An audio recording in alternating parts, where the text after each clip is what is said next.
नमस्कार दोस्तों, स्वागत है आपका आपके अपने YouTube चैनल बुक इनसाइडर 1.0 में, जहां किताबें बोलती हैं और जिंदगी बदलती है। स्टॉक मार्केट ये शब्द सुनते ही ज्यादातर लोग तेजी और मंदी, जल्दी पैसा कमाने और तुरंत नुकसान उठाने के किस्से सोचने लगते हैं। लेकिन सच्चाई यह है कि असली धन उन लोगों के पास जाता है जो कंपनियों की गहराई से जांच करते हैं और फिर धैर्य के साथ अपने निवेश को बढ़ने का समय देते हैं। फिलिप फिशर की किताब common stocks and uncommon profits ने निवेश की दुनिया में एक नया रास्ता दिखाया। यह किताब हमें बताती है कि किसी कंपनी के बारे में सिर्फ उसके आंकड़ों से नहीं, बल्कि उसकी सोच, उसके प्रबंधन और उसके भविष्य को देखकर फैसला लेना चाहिए। वॉरेन बफे की कहानी। वॉरेन बफे दुनिया के सबसे सफल निवेशक, लेकिन उनकी सफलता केवल उनकी अपनी बुद्धि की देन नहीं थी। उन्होंने कहा था, मैं 85% बेंजामिन ग्राहम और 15% फिलिप फिशर हूं। ग्राहम ने उन्हें सिखाया कि किसी शेयर को उसकी कीमत से कम पर खरीदो, लेकिन फिशर ने उन्हें वह नजर दी जिससे उन्होंने कंपनियों के भविष्य और उनकी असली क्षमता को देखना सीखा। 1958 में बफे ने इस किताब को पढ़ा। यही वह क्षण था जिसने उनके निवेश दर्शन को बदल दिया। उन्होंने समझा कि असली दौलत किसी शेयर को कम दाम पर खरीदने से नहीं, बल्कि उस कंपनी की गुणवत्ता को पहचानने और लंबे समय तक उसमें बने रहने से बनती है। इस सोच के साथ बफे ने कोका कोला में निवेश किया। सालों तक उन्होंने अपना पैसा वहां रखा और आज वह निवेश अरबों डॉलर का हो चुका है। अगर बफे उस समय सिर्फ भीड़ का अनुसरण करते तो शायद दुनिया उन्हें ओमाहा का जादूगर न कहती। यह किताब ही थी जिसने उनके जीवन की दिशा बदल दी। दोस्तों, अगर आप भी अपने निवेश को साधारण से असाधारण बनाना चाहते हैं तो इस किताब का हर सबक आपके लिए सोने से भी कीमती है। सबक 1 स्टार्ट करने से पहले आप लोग वीडियो अभी लाइक और सब्सक्राइब करिए। अब मैं आपके लिए सबक 1 शुरू करता हूं। सबक 1, असली कंपनी की पहचान। इस सबक में हम जानेंगे किसी कंपनी में निवेश करने से पहले किन 15 बिंदुओं को देखना चाहिए। फिलिप फिशर कहते हैं, निवेश करने से पहले यह समझना बेहद जरूरी है कि हम किसी साधारण कंपनी में पैसा लगा रहे हैं या किसी असाधारण कंपनी में, क्योंकि साधारण कंपनी आपके पैसे को धीरे धीरे बढ़ाएगी, लेकिन असाधारण कंपनी वही है जो आपके निवेश को कई गुना कर सकती है। इसी पहचान के लिए उन्होंने 15 बिंदु बताए हैं। आइए इन्हें एक एक करके समझते हैं। बिंदु 1, क्या कंपनी में इतने बड़े पैमाने पर उत्पाद प्रोडक्ट्स बनाने की क्षमता है कि आने वाले सालों में उसकी बिक्री लगातार बढ़ती रहे। यानी यह देखना कि क्या कंपनी सिर्फ आज के लिए काम कर रही है या आने वाले 5-10 सालों में भी उसके पास बढ़ने का रास्ता है। उदाहरण के लिए सोचिए, एप्पल जब उन्होंने सिर्फ कमर्शियल बेचना शुरू किया तो यह कहना आसान था कि उनका बिजनेस सीमित है, लेकिन उन्होंने समय के साथ आईपॉड, आईफोन, आईपैड और एप्पल वॉच लाए। यानी उनके पास लगातार नए उत्पाद बनाने की क्षमता थी। एक निवेशक के लिए यह संकेत है कि ऐसी कंपनी पर भरोसा किया जा सकता है। बिंदु 2, क्या कंपनी के पास ऐसा रिसर्च और डेवलपमेंट, अनुसंधान और विकास विभाग है जो लगातार नए प्रोडक्ट और नई तकनीक ला सके। सिर्फ उसके मौजूदा उत्पादों में नहीं, बल्कि उसकी नवाचार, इनोवेशन की क्षमता में होती है। उदाहरण टेस्ला अगर टेस्ला सिर्फ गाड़ियां बेचती और वहीं रुक जाती तो वह कभी इतनी बड़ी ना बन पाती। लेकिन उनकी लगातार रिसर्च ही है जिसने बैटरी टेक्नोलॉजी, ऑटो पायलट और एनर्जी स्टोरेज जैसे क्षेत्रों में उन्हें आगे रखा। निवेशक को यही देखना चाहिए, क्या कंपनी केवल अतीत पर जी रही है या भविष्य को बनाने में सक्षम है। बिंदु 3, क्या कंपनी का प्रबंधन, मैनेजमेंट इतना सक्षम है कि वह हर अवसर का उपयोग कर सके और हर समस्या से निकल सके। फिशर मानते थे कि किसी कंपनी का प्रबंधन ही उसकी आत्मा होता है। अगर नेता दूरदर्शी है तो कंपनी हर संकट से निकल सकती है। उदाहरण माइक्रोसॉफ्ट स्टीव बाल्मर के समय कंपनी धीरे धीरे पिछड़ रही थी, लेकिन जैसे ही सत्य नडेला ने नेतृत्व संभाला, उन्होंने कंपनी को क्लाउड कंप्यूटिंग और आर्टिफिशियल इंटेलिजेंस की तरफ मोड़ दिया। आज माइक्रोसॉफ्ट फिर से दुनिया की सबसे बड़ी कंपनियों में से एक है। यानी निवेशक को हमेशा पूछना चाहिए, क्या कंपनी के नेतृत्व में वह दूरदर्शिता है जो भविष्य बना सके। बिंदु 4, क्या कंपनी के पास औसत से बेहतर सेल्स ऑर्गेनाइजेशन, विक्रय संगठन है। फिशर कहते हैं, कंपनी चाहे जितना अच्छा प्रोडक्ट बना ले, अगर उसके पास बेचने की ताकत नहीं है तो वह कभी बड़ी नहीं हो सकती। उदाहरण सोचिए, गूगल ने एंड्रॉयड बनाया। अगर उन्होंने इसे सिर्फ फोन बनाने वाली कंपनियों तक सीमित कर दिया होता तो शायद यह इतना बड़ा न बनता। लेकिन गूगल ने अपनी सेल्स और मार्केटिंग स्ट्रेटेजी से एंड्रॉयड को पूरी दुनिया में फैला दिया। आज एंड्रॉयड दुनिया के 70% से ज्यादा स्मार्टफोन में चलता है। यानी निवेशक को देखना चाहिए कि क्या कंपनी केवल प्रोडक्ट बना रही है या उसके पास बेचने और फैलाने की असली शक्ति भी है।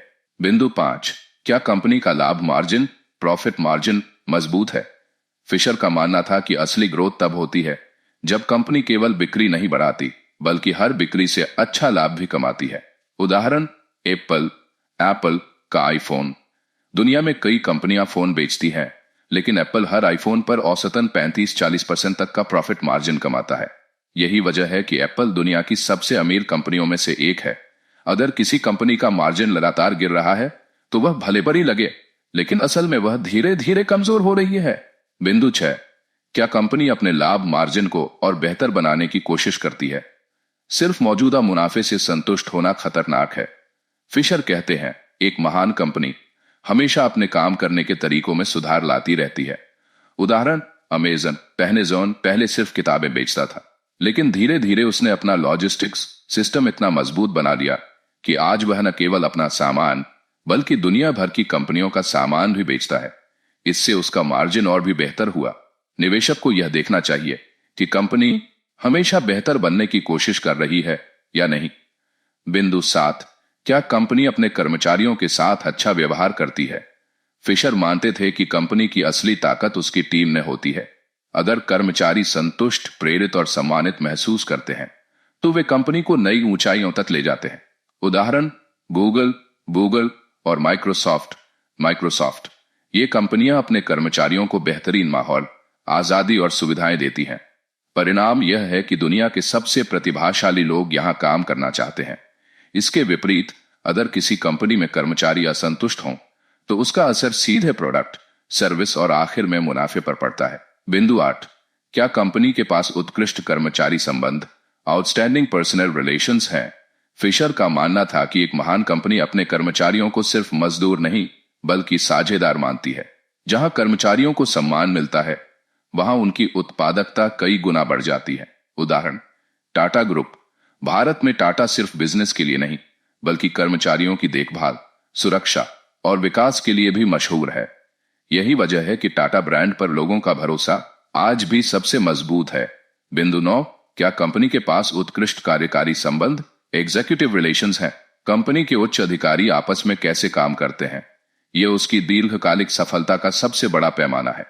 अगर नेता एक दूसरे से लड़ते हो तो कंपनी टिक नहीं सकती। उदाहरण, इन्फोसिस। जब तक नारायण मूर्ति और उनकी टीम एकजुट थी, कंपनी निरंतर आगे बढ़ी, लेकिन जैसे ही आपसी मतभेद बढ़े, कंपनी की रफ्तार धीमी पड़ गई। बिंदु 10, क्या कंपनी की लागत विश्लेषण और नियंत्रण प्रणाली बेहतरीन है? फिशर कहते हैं, लाभ केवल बिक्री से नहीं बल्कि खर्चों को समझदारी से नियंत्रित करने से भी बढ़ता है। उदाहरण, वॉलमार्ट ने अपने खर्चों को इस तरह नियंत्रित किया कि वह ग्राहकों को सस्ते दाम पर सामान बेचकर भी दुनिया की सबसे बड़ी रिटेल कंपनी बन गया।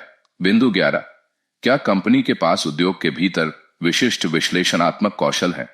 यानी क्या कंपनी केवल सामान्य सोच पर चल रही है या उसके पास ऐसा गहरा ज्ञान है जो उसे प्रतियोगियों से आगे रखता है? उदाहरण, आईबीएम कंप्यूटर उद्योग में आईबीएम की तकनीकी और विश्लेषणात्मक क्षमता ने उसे वर्षों तक सबसे आगे रखा। बिंदु 12, क्या कंपनी की दीर्घकालिक दृष्टि है या वह केवल अल्पकालिक मुनाफे के पीछे भाग रही है? फिशर कहते हैं, छोटी कंपनियां केवल अगले तिमाही क्वार्टर के मुनाफे की सोचती हैं, लेकिन महान कंपनियां 10-20 साल बाद कहां होंगी इसकी योजना बनाती हैं। उदाहरण, अमेज़न जेफ बेजोस ने शुरू से कहा था, हम तिमाही मुनाफे की बजाय दीर्घकालिक ग्राहक संतोष पर ध्यान देंगे। आज अमेज़न का साम्राज्य उसी सोच की देन है। बिंदु 13, क्या कंपनी के पास निडर और ईमानदार लेखा नीति, अकाउंटिंग पॉलिसी है? अगर कोई कंपनी अपने वित्तीय आंकड़ों को छुपाती है या खेलती है तो उससे दूर रहना ही सही है। फिशर कहते हैं, कंपनी की ईमानदारी उसके बैलेंस शीट में झलकती है। उदाहरण, एनरॉन। कभी यह अमेरिका की सबसे बड़ी ऊर्जा कंपनी थी, लेकिन झूठी लेखा नीतियों की वजह से यह धराशायी हो गई। जो निवेशक सच देख पाए उन्होंने नुकसान से बचाव किया, बाकी सब बर्बाद हो गए। बिंदु 14, क्या कंपनी का प्रतिस्पर्धात्मक लाभ, कॉम्पिटिटिव एडवांटेज स्थायी है? यानी क्या कंपनी के पास ऐसा अनूठा हथियार है जो प्रतियोगियों के पास नहीं? उदाहरण, कोका कोला। सैकड़ों कंपनियां सॉफ्ट ड्रिंक बनाती हैं, लेकिन कोका कोला की ब्रांड पहचान और वितरण नेटवर्क ऐसा है कि कोई उसे पछाड़ नहीं पाया। बिंदु 15, क्या कंपनी अपने शेयरधारकों में ईमानदारी रखती है?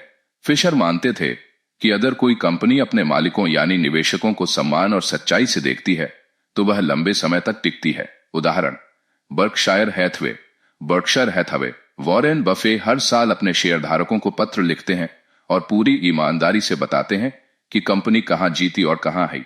यही पारदर्शिता निवेशकों को उनसे जोड़े रखती है। निष्कर्ष, 15 बिंदुओं का सार। फिलिप फिशर ने हमें सिखाया कि किसी कंपनी को केवल उसके शेयर भाव से मत देखो, उसकी आत्मा को देखो, उसका प्रबंधन, कर्मचारी, इनोवेशन, ग्राहकों से रिश्ता और ईमानदारी। जब ये सब बातें एक साथ हों तो वही कंपनी आपकी साधारण निवेश को असाधारण संपत्ति में बदल सकती है। अब स्टार्ट करते हैं सबक 2, कब खरीदें और कब बेचें। पहले जानते हैं कब खरीदें, व्हेन टू बाय।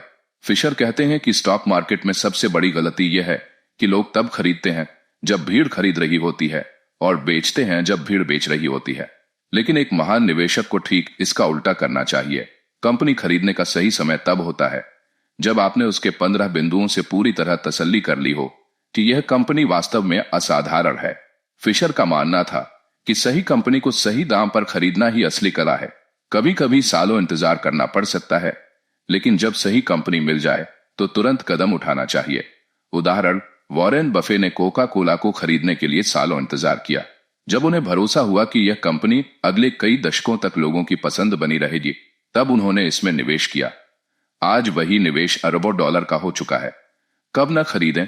फिशर चेतावनी देते हैं कि कभी सिर्फ फैशन ट्रेंड देखकर निवेश मत करो। अगर कोई कंपनी अचानक चर्चाओं में आ गई है तो हो सकता है कि भीड़ सिर्फ शोर मचा रही हो। उदाहरण, .com बबल 2000। उस समय हर इंटरनेट कंपनी को लेकर दीवानगी थी, लेकिन ज्यादातर कंपनियां बर्बाद हो गईं। केवल वही बची जिनके पास असली ताकत और लंबी दृष्टि थी, जैसे अमेजन। कब बेचना चाहिए, व्हेन टू सेल। फिशर कहते हैं, महान कंपनी को खरीदो और फिर उसे मत बेचो। लेकिन अगर कंपनी की बुनियादी स्थिति बिगड़ने लगे तो निवेशक को कठोर फैसला लेना चाहिए। बेचने के 3 मुख्य कारण। कंपनी अब 15 बिंदुओं पर खरी नहीं उतरती।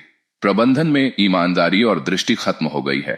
किसी और कंपनी में इससे कहीं ज्यादा बेहतर अवसर मिल रहा है। उदाहरण, अगर आपने किसी ऐसी कंपनी में निवेश किया है जो पहले इनोवेटिव थी लेकिन अब वह समय के साथ नहीं चल पा रही, तो उसमें टिके रहना खतरनाक है। कब बेचना नहीं चाहिए? फिशर कहते हैं कि निवेशक अक्सर यह गलती करते हैं कि वे थोड़े से मुनाफे में ही शेयर बेच देते हैं। उन्हें डर लगता है कि कहीं यह पैसा निकल न जाए, लेकिन यही सबसे बड़ी भूल है। उदाहरण, अगर किसी ने एप्पल का शेयर 2007 में आईफोन लॉन्च होते समय खरीदा और 2 साल बाद 50% मुनाफे में बेच दिया तो उसने एक छोटी जीत पाई। लेकिन जिसने वही शेयर सालों तक पकड़े रखा वह करोड़पति बन गया। यानी असली दौलत लंबे धैर्य से बनती है, ना कि छोटे छोटे मुनाफे से। सबक 2 का निष्कर्ष सार। फिशर हमें बताते हैं कि सही कंपनी को पहचान कर खरीदो। भीड़ का अंधा अनुसरण मत करो। बेचो केवल तब जब कंपनी का असली चरित्र बिगड़ जाए। और सबसे महत्वपूर्ण, अगर कंपनी अब भी असाधारण है तो सालों साल उसमें टिके रहो, क्योंकि असली संपत्ति समय और धैर्य से बनती है। अब स्टार्ट करते हैं सबक 3, विविधीकरण का सच यानी डाइवर्सिफिकेशन का सच। लोगों की आम सोच। ज्यादातर निवेशक मानते हैं कि सभी अंडे एक ही टोकरी में मत रखो, यानी अगर एक स्टॉक में नुकसान हो जाए तो दूसरे स्टॉक से उसकी भरपाई हो जाएगी। इसलिए वे 20, 30 या कभी कभी 50-60 कंपनियों के शेयर खरीद लेते हैं। उन्हें लगता है कि यही सुरक्षित रास्ता है, लेकिन फिलिप फिशर कहते हैं कि यह आधा सच है। फिशर की सोच। फिशर का मानना था, अगर आपने वास्तव में एक असाधारण कंपनी ढूंढ ली है तो आपको दर्जनों औसत कंपनियों की जरूरत ही नहीं। उनके अनुसार 10-12 सही कंपनियां ही किसी निवेशक के जीवन को बदलने के लिए काफी है। ज्यादा डाइवर्सिफिकेशन करने से ध्यान बढ़ जाता है। निवेशक असली विजेता कंपनियों को पहचानने और उन पर टिके रहने की बजाय छोटे मोटे औसत कमसा देता है। उदाहरण, वॉरेन बफे का पोर्टफोलियो। वॉरेन बफे, जिन्होंने फिशर से सीखा, आज भी इस सिद्धांत का पालन करते हैं। उनके पास अरबों डॉलर का पोर्टफोलियो है, लेकिन उसका बड़ा हिस्सा सिर्फ कुछ गिनी चुनी कंपनियों में लगा है, जैसे Coca Cola, Apple, American express. उन्होंने कहा था, विविधीकरण सिर्फ तब जरूरी है जब आपको यह नहीं पता कि आप क्या कर रहे हैं। यानी अगर आप असली रिसर्च और गहराई से समझकर कंपनी चुनते हैं तो आपको 50 स्टॉक्स की भीड़ की जरूरत नहीं। कब विविधीकरण जरूरी है? फिशर मानते थे कि अगर कोई निवेशक शुरुआती है और उसे कंपनियों का सही चुनाव करना नहीं आता तो उसके लिए विविधीकरण सुरक्षा कवच का काम करता है। लेकिन जैसे जैसे अनुभव बढ़े, निवेशक को कम कंपनियों पर गहराई से ध्यान देना चाहिए। निष्कर्ष, सबक 3 का सार, विविधीकरण एक हद तक जरूरी है लेकिन अति खतरनाक है। दर्जनों औसत कंपनियों से अच्छा है कि कुछ असाधारण कंपनियां चुनी जाएं। असली दौलत फोकस और धैर्य से बनती है, ना कि इधर उधर फैले हुए निवेश से। अब स्टार्ट करते हैं सबक 4, 5 निवेशक की 10 बड़ी भूलें। फिलिप फिशर कहते हैं, निवेश में असफल होना सही शेयर न चुनने से नहीं बल्कि गलतियां दोहराने से होता है। इसलिए उन्होंने 5 सबसे बड़ी गलतियों को बताया है जिनसे बचना हर निवेशक के लिए जरूरी है। भूल नंबर 1, टिप्स और अफवाहों पर भरोसा करना। बहुत से लोग हॉट टिप्स पर निवेश कर देते हैं। किसी दोस्त ने कहा, किसी ब्रोकर ने सुझाया या मीडिया में शोर मच गया कि यह शेयर उड़ने वाला है। लेकिन सच्चाई यह है कि शोरगुल वाले शेयर अक्सर सबसे पहले गिरते हैं। उदाहरण, .com बबल 2000 में हजारों लोग सिर्फ टिप्स पर पैसे लगा बैठे। कुछ ही महीनों में उनकी पूंजी का बड़ा हिस्सा डूब गया। भूल नंबर 2, छोटी अवधि की सोच। कई निवेशक जल्दी मुनाफे के चक्कर में बार बार शेयर खरीदते बेचते रहते हैं। फिशर कहते हैं, बड़ा मुनाफा हमेशा लंबे समय तक धैर्य रखने से आता है। उदाहरण, अगर किसी ने 1990 में एप्पल या इन्फोसिस खरीदा होता और बस 2-3 साल बाद बेच दिया तो वह अरबों की संपत्ति से वंचित रह जाता। भूल नंबर 3, सस्ते शेयरों के जाल में फंसना। कई लोग सोचते हैं, यह शेयर सस्ता है, 20 रुपए का है, जल्दी ही 200 का हो जाएगा। लेकिन फिशर कहते हैं, सस्ते शेयर अक्सर सस्ते ही रहते हैं क्योंकि उनकी कंपनियां कमजोर होती हैं। सही सोच यह है, महंगी दिखने वाली लेकिन मजबूत कंपनियां खरीदो क्योंकि उनकी कमाई लगातार बढ़ती है। भूल नंबर 4, धैर्य खो देना। निवेशक अक्सर अच्छे शेयर को जल्दी बेच देते हैं क्योंकि थोड़े से मुनाफे पर संतुष्ट हो जाते हैं। फिशर कहते हैं, अगर आपने सचमुच बेहतरीन कंपनी खोजी है तो उसे सालों तक थामे रहना ही असली जीत है। याद रखिए, धैर्य इक्वल टू करोड़ों की दौलत। भूल नंबर 5, रिसर्च में लापरवाही। सबसे बड़ी गलती है कंपनी पर गहराई से रिसर्च न करना। फिशर ने अपने 15 पॉइंट्स रिसर्च पद्धति बताई है, लेकिन ज्यादातर लोग कंपनी की रिपोर्ट, प्रबंधन की सोच, भविष्य की रणनीति, प्रतिस्पर्धा, इन सब को समझे बिना ही निवेश कर देते हैं। नतीजा, अंधेरे में तीर चलाना। भूल नंबर 6, बाजार की भविष्यवाणी करने की कोशिश करना। कई निवेशक सोचते हैं, कब बाजार गिरेगा तब बढ़ेगा, मैं पहले से अंदाजा लगा लूं। लेकिन सच यह है कि कोई भी बाजार का सही समय नहीं बता सकता।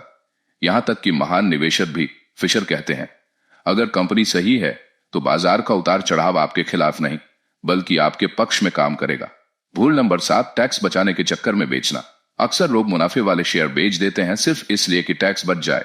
लेकिन फिशर कहते हैं, टैक्स बचाने की कोशिश में आप उस कंपनी का भावी मुनाफा खो सकते हैं जो टैक्स से कहीं ज्यादा बड़ा होता। सही सोच, बेचो तभी जब कंपनी की मूलभूत ताकत कमजोर हो, न कि टैक्स की वजह से। भूल नंबर 8, दूसरों की कॉपी करना। बहुत से लोग देखते हैं, अरे अमीर लोग ये शेयर खरीद रहे हैं, चलो मैं भी खरीद लेता हूं। लेकिन असली सवाल यह होना चाहिए, क्या मैंने खुद समझा है कि यह कंपनी क्यों अच्छी है? याद रखो, बिना समझे कॉपी करना जुआ खेलना। भूल नंबर 9, गलतियों को स्वीकार न करना। हर निवेशक कभी न कभी गलत शेयर चुन लेता है, लेकिन असली गलती यह है कि वह उसे पकड़े रहता है, सोचता है शायद कभी ठीक हो जाएगा। फिशर कहते हैं, गलत स्टॉक से जल्दी बाहर निकलना ही सही निवेशक की पहचान है। भूल नंबर 10, आत्मविश्वास की कमी। कई लोग सही कंपनी चुनने के बाद भी डरते रहते हैं। बाजार थोड़ा गिरा तो घबरा कर बेच देते हैं। फिशर का संदेश, अगर आपकी रिसर्च पक्की है तो आत्मविश्वास रखो, घबराहट सबसे बड़ा दुश्मन है। अब स्टार्ट करते हैं सबक 6, कब बेचना चाहिए और कब नहीं, यानी कि when to sell and when not to. Philip Fisher कहते हैं, निवेशक की सबसे बड़ी ताकत सिर्फ सही शेयर खरीदने में नहीं है बल्कि यह जानने में है कि उसे कब बेचना है और कब बिल्कुल नहीं बेचना। ज्यादातर लोग या तो जल्दी बेच देते हैं या जरूरत पड़ने पर भी नहीं बेचते। दोनों ही गलतियां दौलत को खत्म कर देती हैं। 3 सही मौके जब बेचना चाहिए। कंपनी की बुनियादी ताकत कमजोर हो जाए, अगर कंपनी की प्रबंधन टीम खराब हो जाए, उसका उत्पाद पुराना पड़ जाए या उसका बिजनेस मॉडल कमजोर पड़ने लगे तो बिना देर किए निकल जाना चाहिए। उदाहरण, कोडक कभी फोटोग्राफी की सबसे बड़ी कंपनी थी, लेकिन उसने डिजिटल कैमरों का समय रहते स्वागत नहीं किया। जो लोग समय पर बाहर निकल गए उन्होंने अपने पैसे बचा लिए। बेहतर अवसर मिल जाए। अगर आपके पास पहले से अच्छे शेयर हैं लेकिन आपको उससे भी बेहतर कंपनी मिलती है तो पुराने को बेचकर नए में निवेश करना सही है। फिशर का कहना था, पैसा वहां लगाओ जहां सबसे बड़ा भविष्य है। गलती माननी पड़े, अगर आपने गलत रिसर्च करके किसी कमजोर कंपनी में पैसा लगा दिया है तो यह स्वीकार करने में देर न करें। याद रखिए, गलती पर टिके रहना असली गलती है। 3 गलत मौके जब नहीं बेचना चाहिए। बाजार गिरने पर घबराकर बेचना। अधिकतर निवेशक बाजार की हर गिरावट में डर जाते हैं, लेकिन फिशर कहते हैं बाजार का उतार चढ़ाव अस्थायी है, कंपनी की ताकत स्थायी है। थोड़े मुनाफे पर संतुष्ट होकर बेचना। अगर आपने बेहतरीन कंपनी खोजी है तो छोटा मुनाफा लेकर बाहर निकलना सबसे बड़ी मूर्खता है। उदाहरण, अगर किसी ने एप्पल 2003 में खरीदकर 2006 में थोड़ा मुनाफा लेकर बेच दिया तो उसने आने वाले खरबों डॉलर का अवसर गंवा दिया। टैक्स बचाने के लिए बेचना। फिशर बार बार कहते हैं टैक्स अस्थायी है लेकिन सही कंपनी की वृद्धि स्थायी है। सबक 6 का सार, बेचो तभी जब कंपनी की बुनियादी ताकत टूट जाए या उससे बेहतर अवसर मिले या आपने खुद गलती कर दी हो। घबराहट, छोटे मुनाफे या टैक्स बचाने के लिए मत बेचो। असली निवेशक वही है जो जानता है कि खरीदना आसान है लेकिन थामे रहना ही कला है। अब बारी है अगले हिस्से की। सबक 7, the difference between the great investor and the average investor, यानी कि सामान्य बनाम असामान्य निवेशक। फिलिप फिशर कहते हैं निवेशक 2 तरह के होते हैं, एक सामान्य एवरेज निवेशक और दूसरा असामान्य ग्रेट निवेशक। दोनों ही शेयर बाजार में पैसा लगाते हैं लेकिन उनके सोचने और काम करने का तरीका आसमान जमीन का फर्क पैदा कर देता है। सामान्य निवेशक की सोच जल्दी अमीर बनने की कोशिश करता है, अफवाहों और टिप्स पर भरोसा करता है, रिसर्च अधूरी करता है, बस सही जानकारी लेता है। बाजार गिरा तो डर जाता है, बाजार बढ़ा तो लालच में आ जाता है, छोटी अवधि में बार बार खरीद बिक्री करता है। नतीजा, थोड़ा बहुत मुनाफा कभी कभार मिल जाता है लेकिन असली संपत्ति कभी नहीं बनती। असामान्य महान निवेशक की सोच, वह लंबी अवधि की दृष्टि रखता है, कंपनी की बारीकियां गहराई से समझता है, उसका प्रबंधन, उत्पाद, बाजार, प्रतिस्पर्धा, भविष्य धैर्य से इंतजार करता है और बार बार शेयर नहीं बेचता। डर और लालच पर नियंत्रण रखता है, हमेशा सीखते रहने की आदत रखता है। नतीजा, वह ऐसी कंपनियां खोजता है जो आने वाले दशकों तक बढ़ेंगी और उसी के साथ उसकी संपत्ति भी कई गुना बढ़ती है। वॉरेन बफे का उदाहरण, वॉरेन बफे को ही लीजिए। अगर वे सिर्फ सामान्य निवेशक होते तो शायद थोड़े बहुत पैसे कमाकर रुक जाते, लेकिन उन्होंने फिशर के सिद्धांत अपनाए। कुछ चुनिंदा बेहतरीन कंपनियां खोजी, उन्हें लंबी अवधि तक थामे रखा और कभी भी बाजार की अफवाहों में नहीं बहके। यही कारण है कि आज उन्हें ओमाहा का संत कहा जाता है और उनकी संपत्ति अरबों खरबों डॉलर में है। सबक 7 का सार, सामान्य निवेशक जल्दबाजी करता है जबकि असामान्य निवेशक धैर्य रखता है। सामान्य निवेशक शोरगुल में फंसता है जबकि असामान्य निवेशक गहराई में रिसर्च करता है। असली फर्क सिर्फ सोच का होता है। याद रखो, सामान्य निवेशक पैसे कमाने के पीछे भागता है लेकिन असामान्य निवेशक मूल्य वैल्यू के पीछे भागता है और पैसा खुद ब खुद उसके पीछे आता है। अब अगला हिस्सा और भी मजेदार है। सबक 8, द लॉन्ग टर्म अप्रोच, यानी कि लंबी सोच का महत्व। फिलिप फिशर कहते हैं शेयर बाजार अमीर बनने की जगह नहीं है, यह धैर्य की परीक्षा लेने की जगह है। ज्यादातर निवेशक छोटी अवधि की सोच में फंस जाते हैं लेकिन असली दौलत उन लोगों को मिलती है जो सालों साल तक सही कंपनियों को थामे रखते हैं। लंबी सोच क्यों जरूरी है? कंपनी को बढ़ने का समय देना। किसी कंपनी को उत्पाद बनाने, बाजार में पकड़ बनाने और मुनाफा बढ़ाने में कई साल लगते हैं। अगर निवेशक बार बार बेचता रहेगा तो वह उस असली बढ़त से वंचित रह जाएगा। चक्रवृद्धि का जादू, कंपाउंडिंग। फिशर कहते हैं चक्रवृद्धि ब्याज, कॉम्पाउंड इंटरेस्ट ही पैसे को करोड़ों में बदलने की ताकत रखता है, लेकिन यह जादू तभी होता है जब आप लंबी अवधि तक टिके रहते हैं। बाजार की उथल पुथल से सुरक्षा, छोटी अवधि में बाजार कभी ऊपर जाएगा कभी नीचे, लेकिन अगर आपकी सोच लंबी है तो यह उतार चढ़ाव सिर्फ एक शोर बनकर रह जाएगा। लंबी सोच, बाजार की हलचल से बचाव। कहानी, राकेश झुनझुनवाला। भारत के प्रसिद्ध निवेशक राकेश झुनझुनवाला ने अपने करियर की शुरुआत सिर्फ 5 रुपए से की थी। अगर वे छोटी अवधि की सोच रखते तो शायद थोड़ा बहुत मुनाफा लेकर रुक जाते, लेकिन उन्होंने टाइटन जैसी कंपनियों को दशकों तक थामे रखा। नतीजा, वही 5 रुपए बढ़कर हजारों करोड़ में बदल गए। यह है लंबी सोच का कमाल। छोटी सोच बनाम लंबी सोच। छोटी सोच जल्दी मुनाफा, जल्दी घाटा। लंबी सोच स्थिर वृद्धि, विशाल संपत्ति। फिशर कहते हैं, एक असली निवेशक को दिन प्रतिदिन की कीमतों की चिंता नहीं करनी चाहिए, बल्कि उसे कंपनी के अगले 10-15 सालों की तस्वीर देखनी चाहिए। सबक 8 का सार, लंबी सोच ही असली दौलत का राज है। चक्रवृद्धि का जादू तभी काम करता है जब आप सालों साल तक टिके रहें। असली निवेशक वही है जो आज नहीं बल्कि आने वाले दशक को देखता है। याद रखो, शेयर बाजार अधीर से धैर्यवान को पैसा ट्रांसफर करने की मशीन है। अब अगला हिस्सा और भी दिलचस्प है। सबक 9, व्यावहारिक उदाहरण और केस स्टडी। फिलिप फिशर कहते हैं, सिर्फ सिद्धांत सुनना आसान है, लेकिन असली सबक तब मिलता है जब हम कंपनियों की कहानियों से सीखते हैं। इस अध्याय में उन्होंने कई कंपनियों के उदाहरण दिए जहां उनके सिद्धांत सही साबित हुए। Case study 1, Motorola. फिशर ने 1950 के दशक में मोटोरोला को गहराई से स्टडी किया। तब यह कंपनी रेडियो बनाने वाली एक सामान्य सी कंपनी थी, लेकिन फिशर ने नोटिस किया कि इसमें रिसर्च और डेवलपमेंट पर जबरदस्त निवेश हो रहा था। प्रबंधन दूरदर्शी था। कंपनी नई तकनीकों को अपनाने के लिए हमेशा तैयार रहती थी। उन्होंने अनुमान लगाया कि यह कंपनी आने वाले दशकों में टेक्नोलॉजी की दिग्गज बनेगी। नतीजा, मोटोरोला आने वाले वर्षों में मोबाइल और इलेक्ट्रॉनिक्स में क्रांति लेकर आई और निवेशकों को कई गुना रिटर्न दिया। Case study 2, Texas instruments. यह कंपनी शुरू में एक छोटी सी इलेक्ट्रॉनिक्स कंपनी थी, लेकिन फिशर ने देखा कि इसमें वैज्ञानिकों और इंजीनियरों की बेहतरीन टीम थी। उन्होंने कहा था, अगर यह टीम सही दिशा में काम करती रही तो यह कंपनी चमत्कार कर सकती है। और हुआ भी यही। टेक्सास इंस्ट्रूमेंट्स सेमीकंडक्टर और टेक्नोलॉजी की वैश्विक दिग्गज बन गई। केस स्टडी 3, एक असफल उदाहरण। फिशर सिर्फ सफल कहानियां नहीं बताते, वे उन कंपनियों का भी जिक्र करते हैं जहां उन्होंने खुद गलती की। कभी कभी प्रबंधन अच्छा दिखता था, लेकिन अंदर से ईमानदार नहीं निकला। कभी उत्पाद सही था, लेकिन बाजार छोटा था। फिशर मानते थे कि गलतियों से सीखना सही चुनाव करने से भी ज्यादा जरूरी है। इन केस स्टडी से सीख। असली सफलता रिसर्च और धैर्य से आती है। प्रबंधन की ईमानदारी और दृष्टि बहुत अहम है। हर निवेश सफल नहीं होगा, लेकिन गलतियों से सीखकर अगला निवेश ज्यादा बेहतर बन सकता है। फिशर का कहना था, हर निवेशक को अपने अनुभवों की डायरी लिखनी चाहिए ताकि वह अपनी गलतियों और सफलताओं से सीख सके। सबक 9 का सार, सिद्धांत तभी काम आते हैं जब उन्हें जमीन पर आजमाया जाए। असली निवेश वही है जो वास्तविक कंपनियों के उदाहरण से परखा जा सके। केस स्टडीज निवेशक को आंख खोलने वाले सबक देती हैं। अब बारी है इस किताब के अंतिम और सबसे गहरे सबक की। सबक 10, निवेशक की मानसिकता।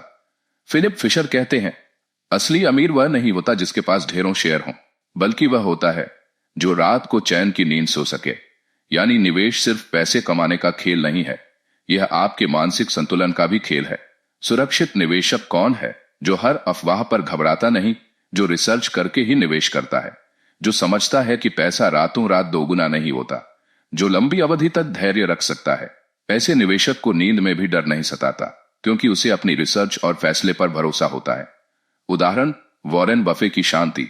जब 2008 का वैश्विक आर्थिक संकट आया तो दुनिया भर के निवेशक डर से अपने शेयर बेचने लगे, लेकिन वॉरेन बफे शांत रहे। उन्होंने कहा, जब चारों ओर खून बहे तभी असली निवेश का मौका होता है। उनकी यह मानसिकता उन्हें रात को चैन की नींद देती रही और संकट के बाद उनकी संपत्ति कई गुना बढ़ गई। दोस्तों, अगर आप इस किताब को और गहराई से समझना चाहते हैं तो इसका लिंक मैंने डिस्क्रिप्शन में दे दिया है। आप उसी लिंक से इसे खरीदकर पूरी किताब पढ़ सकते हैं। फिशर की सलाह, 4 गुण। फिशर ने कंजर्वेटिव इन्वेस्टर यानी सुरक्षित निवेशक के 4 गुण बताए। ईमानदार और दूरदर्शी प्रबंधन वाली कंपनियां चुनो। उन कंपनियों में निवेश करो जो लगातार नवाचार इनोवेशन करती हैं। ऐसी कंपनियां चुनो जिनका बाजार बड़ा है और बढ़ रहा है। लंबी अवधि तक टिके रहो और धैर्य रखो। जिन निवेशकों में ये 4 गुण होते हैं वे हर परिस्थिति में शांत रहते हैं।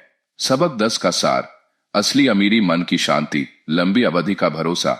सुरक्षित निवेशक वही है जो बिना घबराहट सोच समझकर फैसले लेता है।